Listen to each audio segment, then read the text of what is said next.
with all of the things that you've accomplished, I would love to hear your story. Go back as far as you like, and tell me, how does someone get here from Turkey through a Fulbright scholarship and accomplish all the things that you've been able to accomplish in your life? How does that happen? So tell me. Thank you. First of all, that's very kind. And if I go back in time, really, really back, um, I would say, Sandy, when I was a little girl, I was 5 years old, and my parents would take me to Ephesus, the ancient Greek and Roman ruins near Izmir, my hometown. And I would be just bored to death. It, I didn't understand why we were there. And one day, but this was like a family outing. My dad loved history. And one day he said, to capture my attention, he said, just look at these marble streets, and the grooves you see in the marble are left by the soldiers' chariots, and the wheels just going and coming. And imagine the market around the street. And I think that's the first time I was able to imagine something, and I was not bored anymore. So that's the beginning in my mind of kind of filling the empty marble streets of Ephesus with ancient people.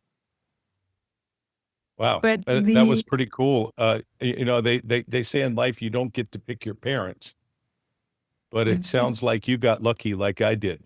I really did. And I come from a family of lawyers. So, and that has something to do with our story as well, because it was kind of expected that I would, follow the family tradition and become a lawyer. But I love to draw, and I said, I can't do law. I need to do something creative. So my first thought was I'll become an architect. And then when I was finishing high school, I think I was 15, a family friend came to tea, and he said, have you considered industrial design? And I had never heard those two words together before. And I said, no, what's that? And he said, look, an industrial designer. And actually, Turkish people, we drink a lot of tea. So he picked up, similar to this, a cup. And he said, look at this teacup and how the edge is curved so that it can fit our lips better. And it has a handle so that we can hold hot liquid in our hands without burning ourselves. And then it has a saucer so that if you spill your tea, you won't ruin your mother's beautiful tablecloth. And in that moment, Sandy, I fell in love with the human scale of design, industrial design. And I thought, that's who I want to be. And that's what I've been doing ever since. How did you get a Fulbright scholarship, and what was that process all about? Oh, I love that question. Nobody ever asks me that, but it's a good one. I got the Fulbright scholarship because, growing up in Turkey, my parents always told me, you'll go to the States to do your master's. But then when I, was finishing my degree, and I went to them and said, okay, well, now I'd love to do my master's in the States. I want to go to New York. I saw my parents' face kind of shift and realized that this was a good idea when I was a little kid. But now that I was, I think I was 20 at the time, they weren't ready to let their kid, young daughter go to New York. And so I Sounds like thought to wise myself, people. especially, can you imagine? Like, I came to New York in '86, so very wise then. Um, and I thought to myself, I need to get myself a scholarship. So I applied to Fulbright and I got it. I don't know how, to this day, because I was very easygoing about it. I didn't realize what a great thing getting a Fulbright was. So I was just like, okay, I'll try this. Let's see what happens. And I got it. And then I went back to my parents and said, okay, well, I'm going. And I got a scholarship. Yeah, but not just That a scholarship. I mean, the Fulbright Scholarship is a is a serious thing. Those are very coveted and difficult to earn. apparently. So I am very, very grateful that they saw something in me, and uh, it allowed me to come to the States and really develop myself as a designer.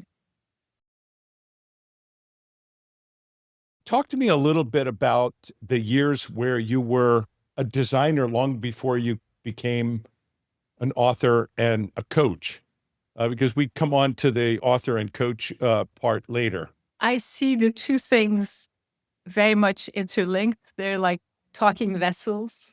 Uh, And when and I continue to design and I continue to write. So, and what I learn from designing products kind of influences my coaching and what I write about, and vice versa.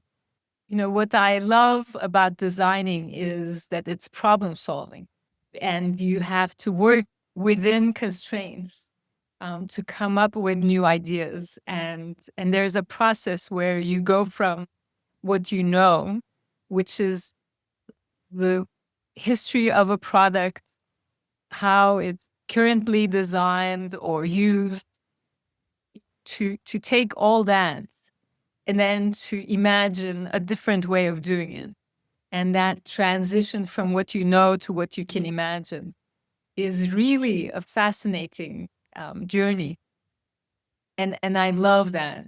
And it's I love it also because there's a kind of like a period where you can't get your head out of what you know. You always think of, like, if, let's say you're designing a chair, you continually think about all the chairs that has come before you that you love. And there's this sense of like, how am I going to go beyond that? And then there's like a breakthrough that happens.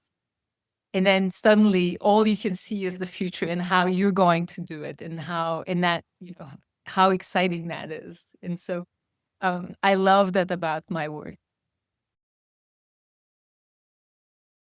if you were to contrast like the worst project you ever did with the best project you ever did, what were the one or two things that made all the difference? The difference in between there. If a client was or is a follower instead of a leader, you realize they don't have the courage to be the first to market. They need to wait until somebody else does it, and then they'll feel like they have something. For me, that's a bad client. And I've Yeah. had good clients gone bad too. So, Right. so that's one context. Another context is when you're innovating, if that's what you need to do. One of the things that I love about design is it's very collaborative. You can't do it by yourself. Like that's the industrial design aspect of it, right? Right. I can't produce thousands of something myself. So you need to collaborate. It's beautiful when the whole team is innovating with you, but they're doing it from their perspective. If you don't have that, if I don't have an engineer who is not innovating or is not interested to take risks or to come up with new ways of making something, that doesn't work.